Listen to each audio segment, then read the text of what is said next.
Good afternoon વિદ્યાર્થી મિત્રો. ધોરણ મિત્રો 11 કોમર્સ માં આપણે વિષય છે એસપીસીસી, તેમાં ચેપ્ટર નંબર 14 આવેદન પત્ર, જે આપણો એસપી વિભાગ છે તેમાં સૌથી છેલ્લા લેક્ચરમાં આપણે આવેદન પત્રનો અર્થ, પ્રસ્તાવના, તેની વ્યાખ્યા અને આવેદન પત્રના લક્ષણો એની આપણે સંપૂર્ણ ચર્ચા કરી ચૂકેલા છે. બરોબર. એટલે આવેદન પત્ર શું છે એ તો થોડીક આપણને મહત્વની જે અગત્યની જે બાબત છે એ આપણને બધાને બરોબર સ્પષ્ટ છે, યાદ છે. એટલા માટે જોઈએ તો હવે આવેદન પત્ર જે કંપની તૈયાર કરે છે ને, પરંતુ એ આવેદન પત્ર છે નવા કંપની ધારા 2013 કયો કંપની ધારો છે ધ્યાન આપજો. બરોબર. કંપની ધારા બે હતા, એક આપણા 1956 નો છે આઝાદી પહેલાનો કંપની ધારો, આઝાદી પછીનો એક 1956 નો કંપની ધારો, અને હમણાં જ તે આપણે 2013 નો કંપની ધારો અસ્તિત્વમાં લાવી ચૂક્યા છે. એટલે હવે ગમે તે કંપની હશે તો તે બધી જ કંપનીને પહેલાની કંપની હોય તોય ભલે અને પછીની કંપની હોય તોય ભલે, પરંતુ દરેક કંપનીને હવે નવા કંપની ધારા 2013 ની જોગવાઈઓ લાગુ પડશે.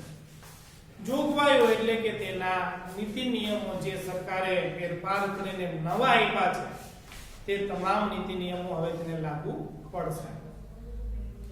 એટલા માટે અહીંયા કીધું છે નવા કંપની ધારા 2013 પ્રમાણે જુદા જુદા કંપનીના પ્રકાર આપ્યા છે.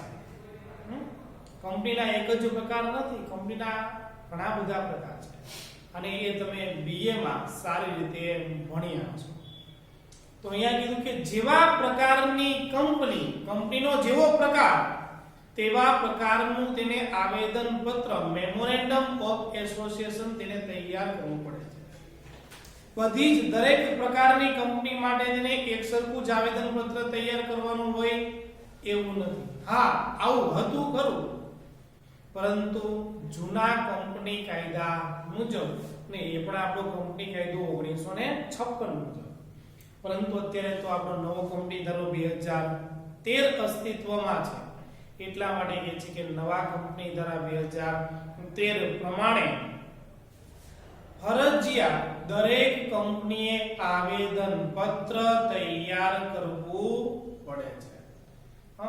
દરેક કંપનીએ તો સૌથી પહેલા આવેદન પત્ર તૈયાર કરવું પડે.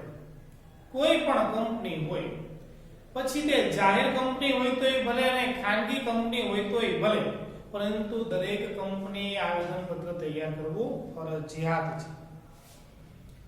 આ આવેદન પત્ર તૈયાર કરવા માટે કંપની ધારા 2013 માં શેડ્યુલ આઈ એટલે એનું એક પેટા શેડ્યુલ છે.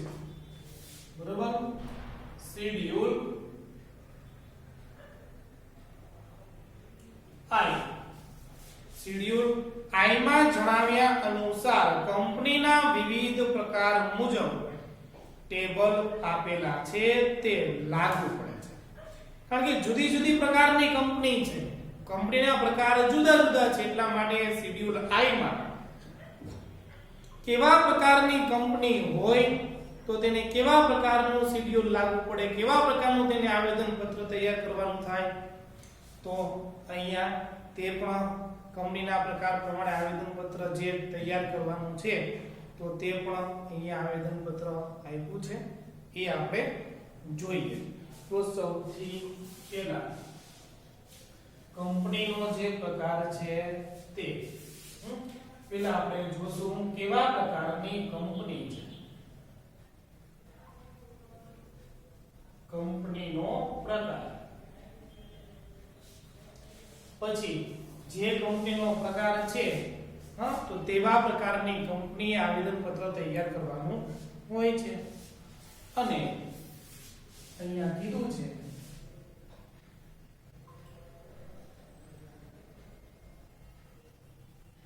કંપની ધારા મુજબ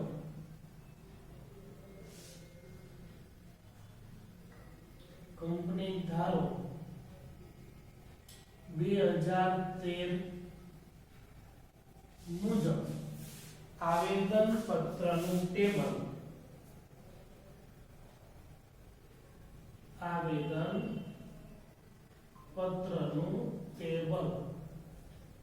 બરોબર કંપની ધારો 2013 છે તે મુજબ આવેદન પત્રનું તેને ટેબલ લાગુ પડશે.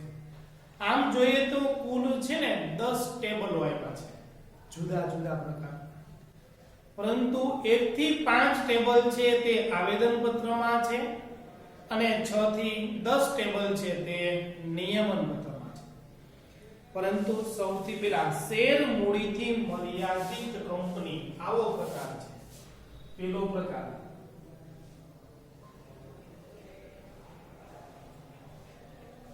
શેર મૂડીથી મર્યાદિત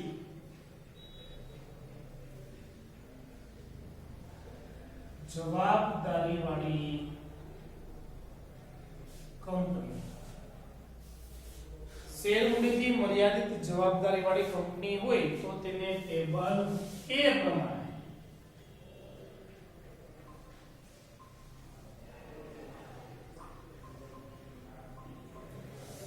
તેને કયું ટેબલ બનાવવાનું? ટેબલ A પ્રમાણે આવેદન પત્ર બનાવવાનું.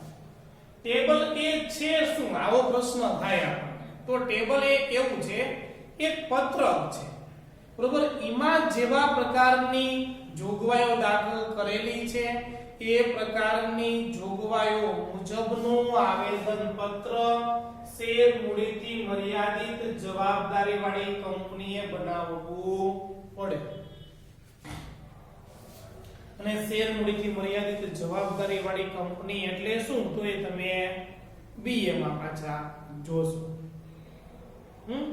એટલા માટે કીધું છે શેર મૂડીથી મર્યાદિત જવાબદારી વાળી કંપની ટેબલ A પ્રમાણે આવેદન પત્ર બનાવવાનું રહેશે. પછી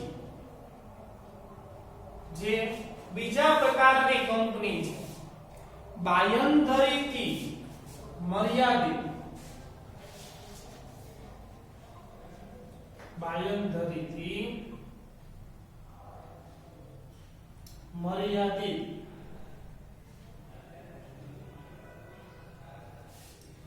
જવાબદારી વાળી કંપની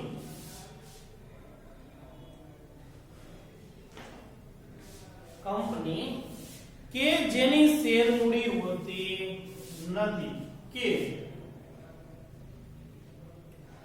જેની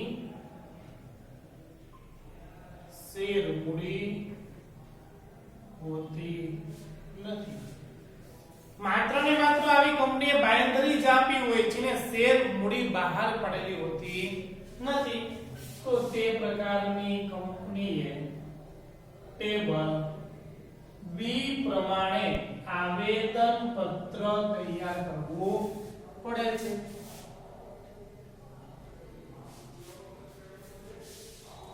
પછી ત્રીજી કંપની છે બાંયધરીથી મર્યાદિત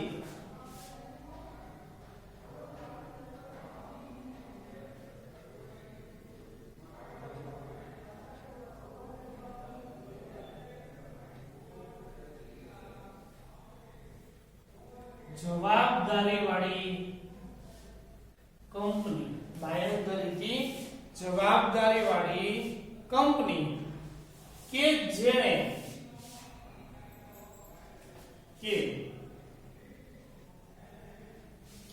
જેણે શેર બહાર પાડ્યા, કે જેણે શેર બહાર પાડ્યા તો તેને ટેબલ C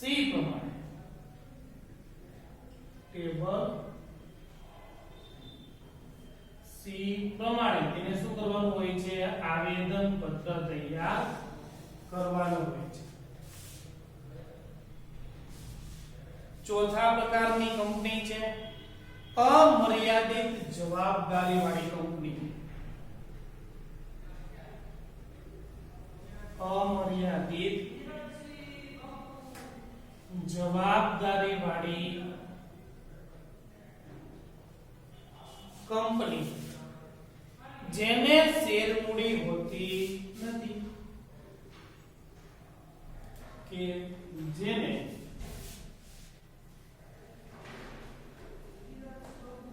શેર મૂડી હોતી નથી તો તેને ટેબલ ડી પ્રમાણે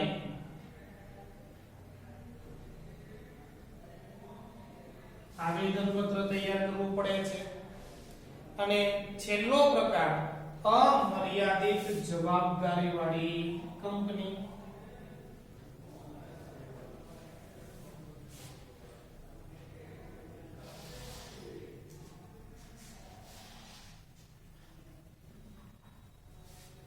કંપની કે જે શેર બહાર પાડેલા હોય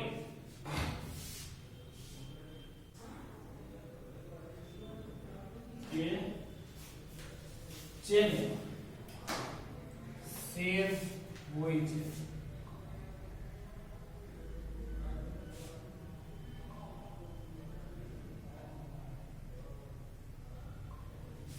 તો તેને ટેબલ ઈ પ્રમાણે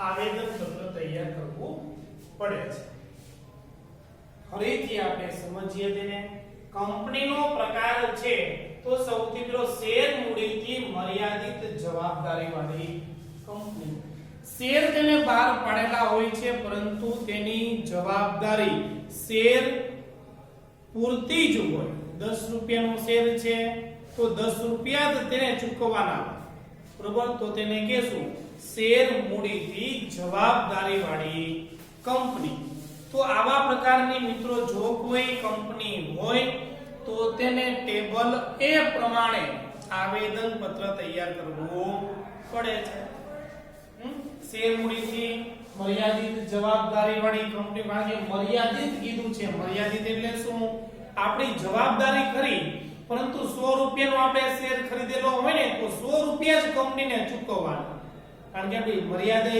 મર્યાદા કેટલી થઈ ગઈ 100 રૂપિયા એટલા માટે કીધું કે શેર મૂડીથી મર્યાદિત જવાબદારી વાળી કંપની હોય તેના તમે શેર ખરીદેલા હોય તો તેવા પ્રકારની કંપનીએ ટેબલ એ પ્રમાણે આવેદન પત્ર તૈયાર કરવું પડે છે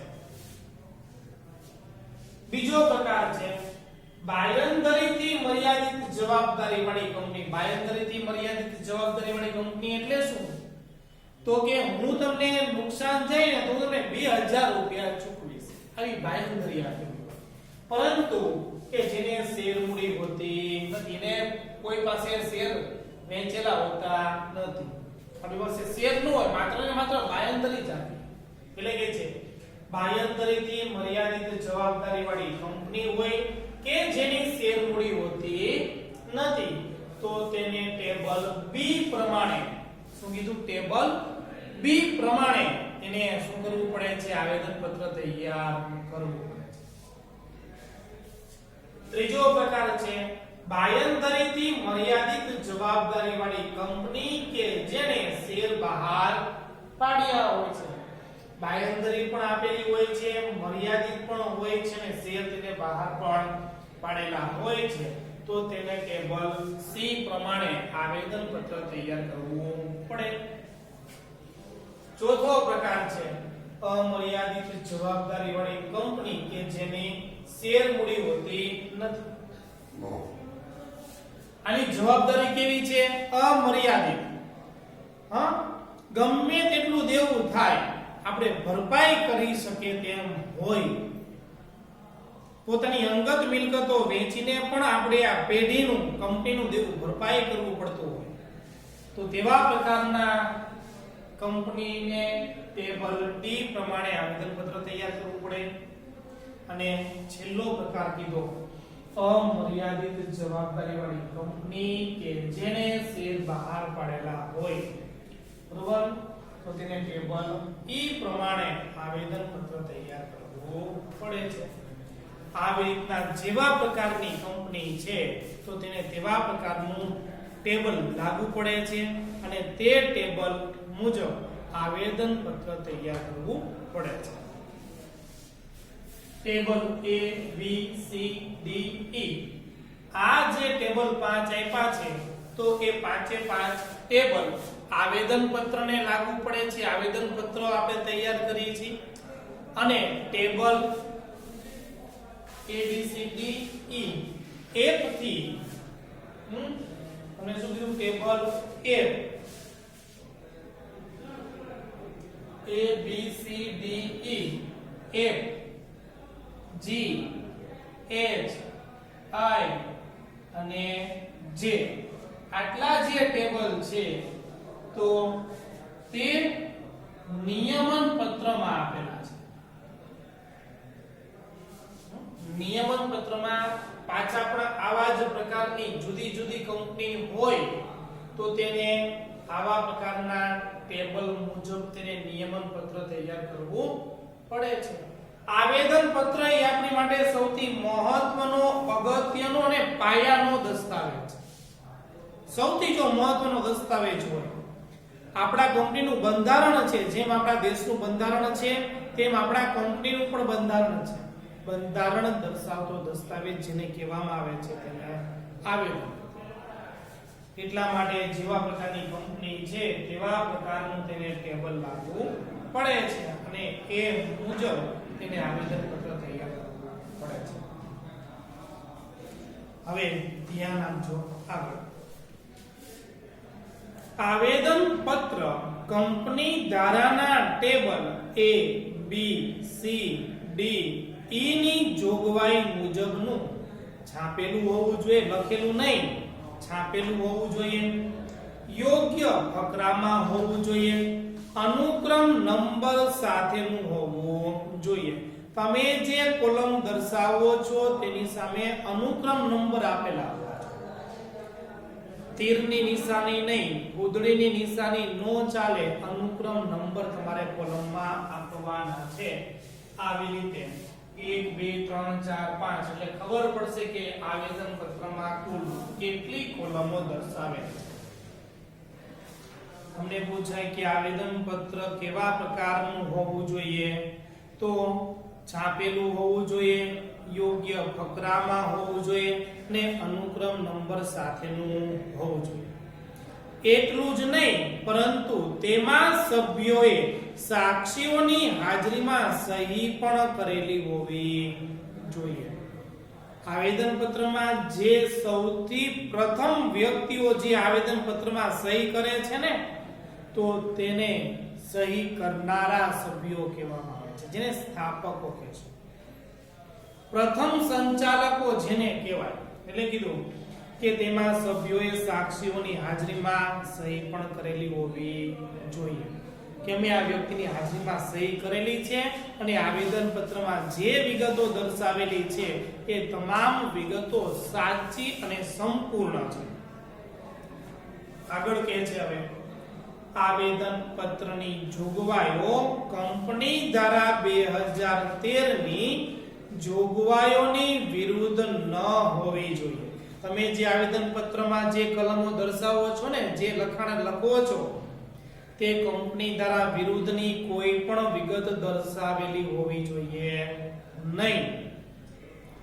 આવેદન પત્રની કોઈ પણ કલમ જો કંપની ધારાની જોગવાઈઓની વિરુદ્ધ હોય તો તે રદબાતલ થાય છે. રદબાતલ એટલે કેન્સલ કરવામાં આવે છે. આવેદન પત્રની વિરુદ્ધ તો તમે કોઈ પણ લખાણ લખી પણ નથી શકતા. તમા દર્શાવાય કેવી રીતે? આપણો બંધારણ દર્શાવતો દસ્તાવેજ છે. તેવી જ રીતે સંચાલક મંડળ દ્વારા શેર હોલ્ડરોની સામાન્ય સભામાં કંપની ધારા વિરુદ્ધ કોઈ ઠરાવ પસાર કરવામાં આવે કે કરાર કરવામાં આવે તો તે પણ રદબાતલ થાય છે. કોઈ પણ સંચાલક મંડળ હોય, શેર હોલ્ડર હોય તો તેની સામાન્ય સભામાં, સભાનો પ્રકાર પણ તમને કીધો છે કયો પ્રકાર, સામાન્ય સભામાં કંપની ધારા વિરુદ્ધ કોઈ પણ ઠરાવ પસાર કરવામાં આવે. ઠરાવ એટલે શું? કોઈ પણ માહિતી તમે નક્કી કરો છો, ભાઈ આવા પ્રકારનું કાર્ય કરવામાં આવશે, એને ઠરાવ કહેશો. એટલે કીધું કે કોઈ પણ પ્રકારનો ઠરાવ પસાર કરવામાં આવે અથવા તો આવો કરાર કરવામાં આવે, તમે કોઈની જોડે આવા પ્રકારનો કરાર કરેલો છે તો તે રદ ગણવામાં આવશે, તે માન્ય કરવામાં આવતો નથી. એટલે આવેદન પત્ર છે એમાં જે તમે માહિતી દર્શાવો છો સંચાલક મંડળની હાજરીમાં બધા જ સંચાલકોની વચ્ચે ઠરાવ પસાર કરીને આ પ્રકારની માહિતી શું કરવામાં આવે છે તો નક્કી કરવામાં આવે છે. આ હતી કોલમની જે માહિતી, જે ટેબલ છે તેની થોડીક માહિતી. પરંતુ આવેદનપત્ર કંપની તૈયાર તો કરે છે, પરંતુ તેનું મહત્વ છે શું? આપણે બંધારણ તૈયાર કર્યું છે, પરંતુ એનું મહત્વ શું છે? તો એવી રીતના એનું મહત્વ પણ આપ્યું છે, આવેદનપત્રનું મહત્વ.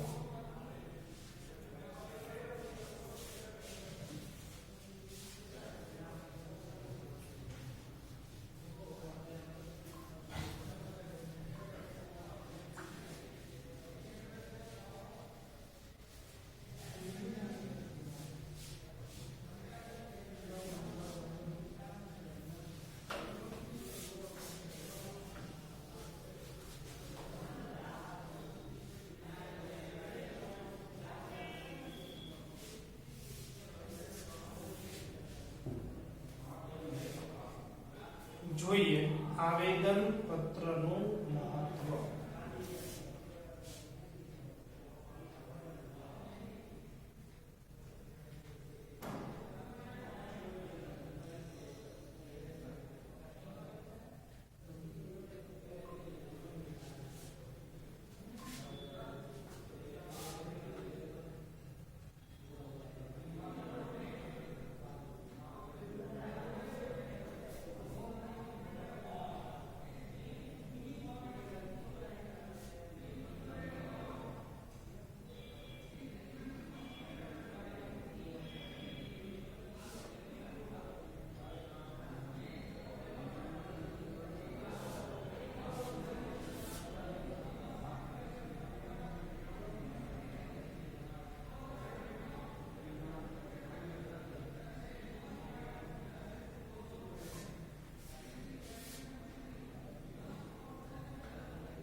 સૌથી પહેલા આપણે આ બે મુદ્દા સમજીએ.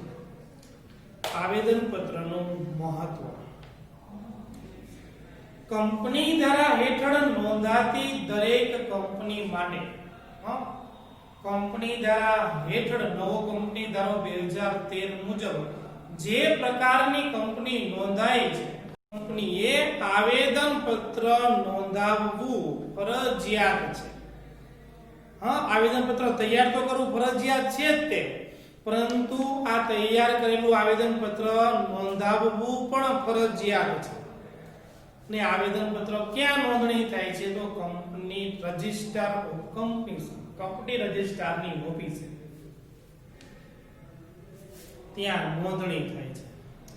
એમાં કંપનીને લગતી પાયાની વિગતો દર્શાવવામાં આવે છે. પાયાની સૌથી મહત્વની વિગતો જે છે ને એ આવેદન પત્રમાં આપણે દર્શાવી છે, જે નીચેના જુદા જુદા પક્ષકારો માટે સૌથી મહત્વની છે. નીચેના પક્ષકારો કયા છે તો કંપનીની દ્રષ્ટિએ, કંપનીના લેણદારો વેપારીઓ કે બેંકોની દ્રષ્ટિએ, કંપનીના શેર હોલ્ડરની દ્રષ્ટિએ અને જાહેર જનતાની દ્રષ્ટિએ. બરોબર, આવી રીતના જુદા જુદા 4 પ્રકારો છે ની દ્રષ્ટિએ શું થાય છે તો તેનું મહત્વ સંકળાયેલું છે.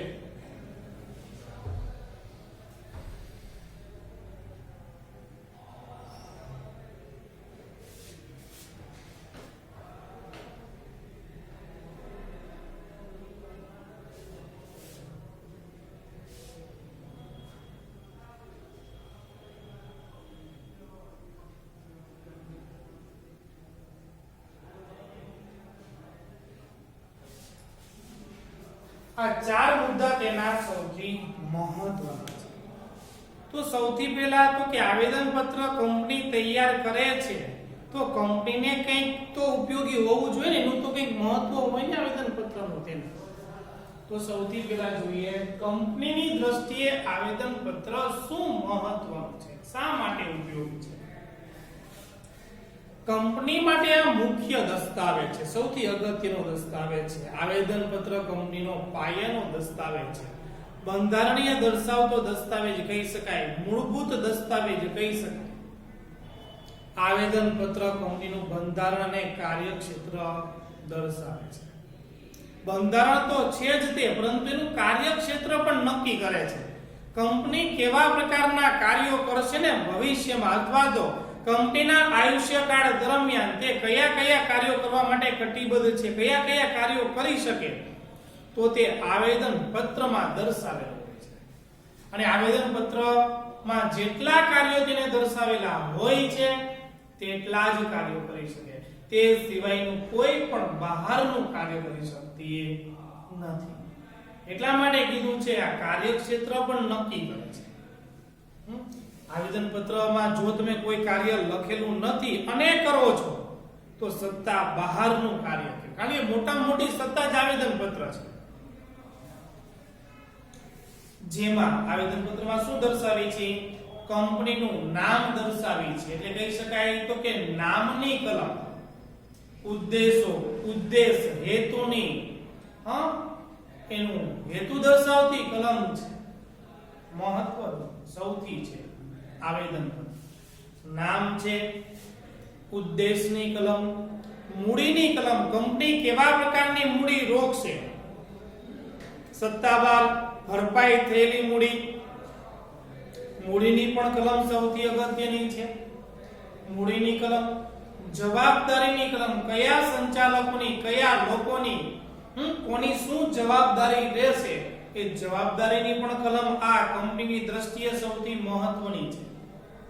જવાબદારીની કલમ, રજિસ્ટર્ડ ઓફિસની કલમ. રજિસ્ટર્ડ ઓફિસ તો કે જો તમારી આવડી મોટી કંપની હોય તો ક્યાંક તો તેની કસ્ટમર ઓફિસ હોવી જોઈએ ને.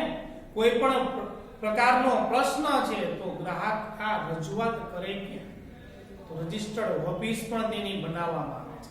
રજિસ્ટર્ડ ઓફિસ ક્યાં તૈયાર કરવામાં આવે છે, તો મોટા શહેરમાં. મોટું શહેર એટલે કેવું, વિસ્તારની દ્રષ્ટિએ નહીં, ત્યાં તમામ પ્રકારની સગવડ અને સુવિધા મળી રહેવી જોઈએ. રોડ રસ્તા છે, કોઈ મીટિંગ કરવી છે તો આ મીટિંગ છે, કોઈ મોટી હોટલ પણ આપણે બુક કરાવી શકીએ. એટલા માટે રજિસ્ટર્ડ ઓફિસ મોટા શહેરમાં બનાવવામાં આવે છે. તમામ પ્રકારની આપણને સવલત મળી રહે, એટલા માટે કહે છે કે જેમાં કંપનીનું નામ, ઉદ્દેશો, મૂડી, જવાબદારી, રજિસ્ટર્ડ ઓફિસ, કયા રાજ્યમાં રહેશે વગેરે આમાં દર્શાવવામાં આવે છે. તમામ બાબતો છે આપણે આમાં દર્શાવીએ છીએ. કંપની આવેદન પત્રમાં દર્શાવેલ ઉદ્દેશથી ચલિત કાર્ય કરે. કીધું ને, કંપની છે આવેદન પત્રમાં દર્શાવેલા ઉદ્દેશથી, તમે જેમાં હેતુ લખ્યો છે ને, તમે જેટલા એમાં કાર્યો લખ્યા છે ને તેનાથી ચલિત કાર્ય કરે. ચલિત એટલે શું, તેના વિરુદ્ધનું જો કોઈ કાર્ય કરે તો તે સત્તા બહારના કાર્યો ગણાય છે. જે તમે પેલા કે આવેદન પત્રમાં તમે જે કાર્ય લખ્યું છે તેનાથી ઉપરવટ જઈને તમે કોઈ પણ કાર્ય કરી શકો નહીં. અને જો તમે તેવું કાર્ય કરો છો તો તેને આપણે સત્તા બહારનું કાર્ય કહેશું. તમને પૂછાય સત્તા બહારનું કાર્ય કોને કહેવાય, તો આવેદન પત્રની ઉપરવટ જઈને તેના હેતુ જે છે તેની ઉપરવટ જઈને તમે જે કાર્ય કરો છો તો તેને સત્તા બહારનું કાર્ય કહેવાય. કારણ કે આવેદન પત્ર તૈયાર જ આપણે કર્યું. જો તમારે તે કાર્ય કરવું હતું તો એમાં ઉલ્લેખ કરવો હતો ને તો એ કાર્ય કરવા, પરંતુ તમે ઉલ્લેખ કર્યો નથી અને એ કાર્ય કરો છો, બરોબર, તો સત્તા બહારનું કાર્ય કીધું. અને જો તે તમારે કાર્ય કરવું છે તો પેલા એ કાર્યનો સમાવેશ આવેદન પત્રમાં કરવાનો અને પછી તે કાર્ય કરવાનું. જો આવેદન પત્રની વિરુદ્ધનું તમે જો કાર્ય કરો તો સત્તા બહારનું કાર્ય કહેવાય, પરંતુ નિયમન પત્રની વિરુદ્ધનું જો તમે કાર્ય કરો તો તે સત્તા મર્યાદાનું કાર્ય કહેવાય. એટલે યાદ રાખજો મિત્રો, સત્તા બહારના કાર્યો પણ ગણવામાં આવે છે. કંપની કેટલી સત્તાવાર મૂડી ધરાવે છે ની પાસે મૂડી છે કેટલી? સત્તાવાર મૂડી કેટલી છે પોતાની, એ પણ એમાં મૂડીની કલમમાં દર્શાવવાનું હોય છે. સભ્યોની જવાબદારી મર્યાદિત છે કે અમર્યાદિત તે આ દસ્તાવેજથી જાણી શકાય છે. કયા પ્રકારના સભ્યોની શું જવાબદારી છે તે જાણવું હોય તો પણ આનાથી જાણી શકાય. સંચાલકોની, મેનેજિંગ ડિરેક્ટરની, એ સિવાય જેટલા સભ્યો છે તે તમામ વ્યક્તિઓની જવાબદારી કેવી છે જાણવું છે તો આ આવેદન પત્રને તમારે તપાસવું પડશે. બરોબર, એટલા માટે કંપનીની દ્રષ્ટિએ સૌથી આ અગત્યનો દસ્તાવેજ છે. બીજો મુદ્દો છે કંપનીના લેણદારો, વેપારીઓ અને બેંકોની દ્રષ્ટિએ. લેણદારો એટલે શું? આપણે કંપની જે છે ને, આપણે કોકને પૈસા દેવાના છે, એટલે આપણે કોકની પાસેથી પૈસા ઉછીના લીધેલા છે, તો એ આપણને ઉછીના પૈસા ઇનામ નહીં આપી દે. પેલા જોશે, જાણશે કે આ કંપની કેવા કેવા પ્રકારના કાર્યો કરશે. એટલે લેણદારોને પણ આવેદન પત્ર સૌથી ઉપયોગી બને છે. વેપારી છે અને બેંકો છે, આ બધા આવેદન પત્રના આધારે આપણા ધંધામાં, આપણા કંપનીમાં રોકાણ કરશે. એટલા માટે કહે છે કે કંપનીના લેણદારો, વેપારીઓ અને બેંકોની દ્રષ્ટિએ પણ આવેદન પત્ર સૌથી અગત્યનું છે. આવેદન પત્ર ત્રાહિત પક્ષ સાથે, ત્રાહિત પક્ષ સાથે એટલે શું? તો કે આપણી આ કંપનીના તો પક્ષકાર છે તે, પરંતુ કંપનીની થોડાક દૂર, ત્રાહિત કંપનીની બહારના પક્ષકાર છે. આવેદન પત્ર ત્રાહિત પક્ષ સાથે કંપનીના સંબંધો નક્કી કરે છે. શું કહે છે? સંબંધો નક્કી કરે છે. તમારી જોડે આ સંબંધ, કંપની જોડેનો સંબંધ કેવો હશે? કંપની જે કાર્ય કરવા માંગે છે તે માહિતી મેળવીને લેણદારો, વેપારીઓ, બેંકો નાણાં ઉછીના આપવા કે નહીં તે અંગે નિર્ણય લઈ શકે. લેણદારો વિચાર કરશે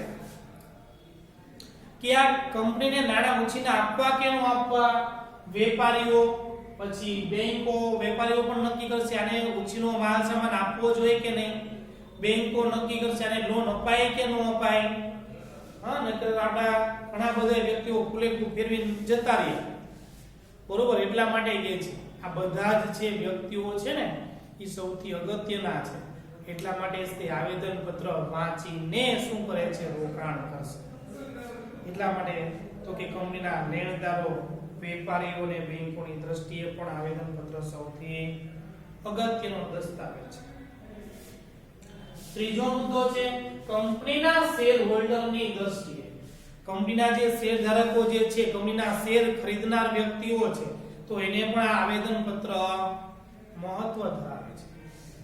શેર હોલ્ડરોએ રોકેલા નાણાંનો ઉપયોગ આવેદન પત્રમાં જણાવેલ પ્રવૃત્તિઓ માટે જ થશે તેવી ખાતરી શેર હોલ્ડરોને મળે છે.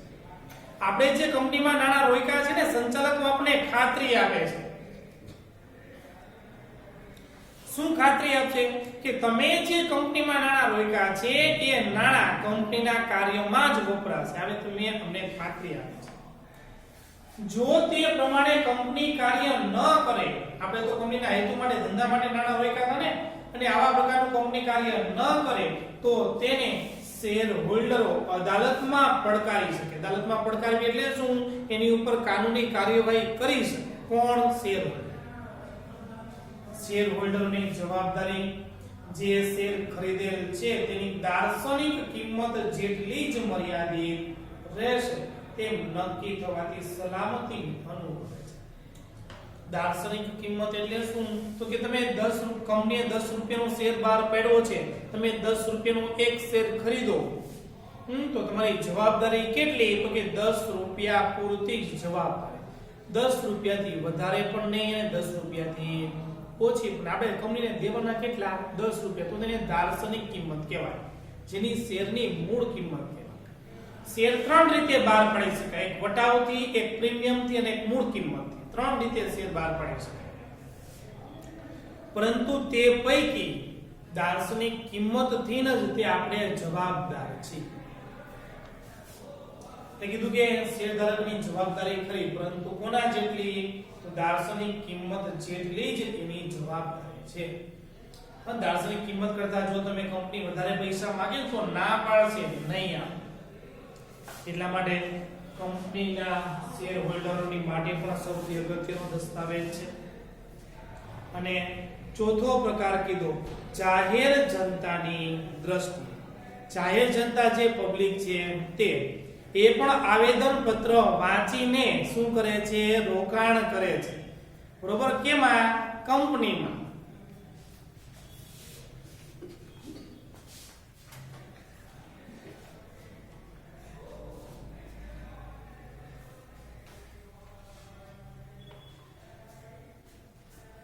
જાહેર જનતાની દ્રષ્ટિએ સમાજને પબ્લિકને પણ આ આવેદન પત્ર સૌથી ઉપયોગી બને છે. વિજ્ઞાપન પત્ર જે છે ને એ જાહેર જનતાને જાહેર આમંત્રણ આપતો દસ્તાવેજ છે. આગળ આપણે એના પછીનો ત્રીજો દસ્તાવેજ ભણશું, વિજ્ઞાપન પત્ર.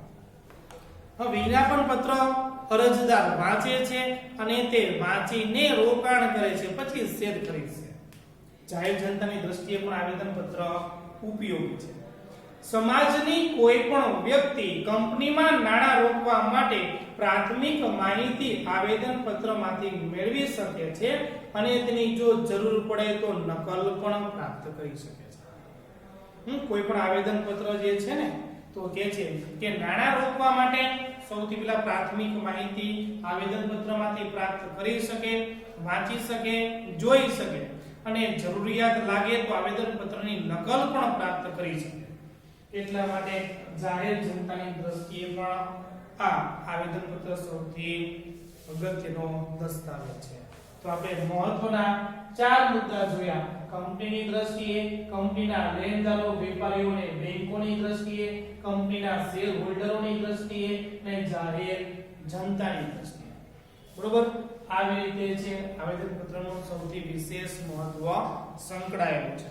આવેદન પત્રની કલમો છે એ આપણે નેક્સ્ટ આના પછીનો લેક્ચર જે છે તેમાં જોશું.